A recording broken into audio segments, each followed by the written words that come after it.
Well, my favourite citrus is of course the Australian finger lime. I do grow a number of other citrus trees. They're fantastic plants and obviously very good when you've got children around the place. Yes, hello. This is Sunny.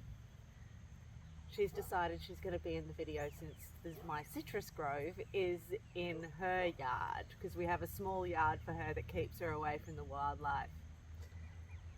So as you can probably see, this Valencia orange isn't doing too well. So I've decided to start by weeding around the root base, and then I'm going to put on the best citrus mulch I've ever discovered. And you can use this with any citrus species, including our amazing Australian finger limes. Citrus have very shallow roots, which is why they don't like things growing around their root zone. So the first thing I'm going to do is do my best to pull out all this grass.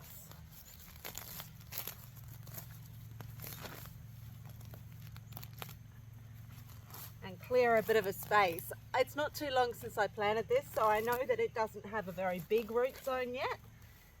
Theoretically, I should weed right up into the drip zone, which is the circumference of the leaves at the top. But I don't have a lot of my mulch and I want to conserve it for my other citrus. So I'm just going to go where I know the roots are for the time being. Now the most important part of this mulch is calcium. In acidic soils, this mulch releases calcium carbonate, which the plant will convert and use to create stronger leaf structures. It also has, small amounts of things like magnesium and other really good things. And it's something that you would usually buy if you had chickens. It's shell grit. So it's organic, it's safe for the environment, and it's very, very natural and will do no harm to my soil. There's last bits of grass out of there. So there you go.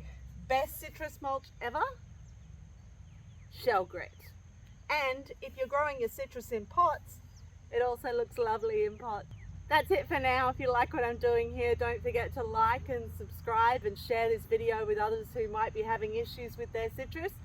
I'm going to go and get an organic fertilizer to fertilize this to give it another bit of a kickstart, and I'll see you next time we get into it.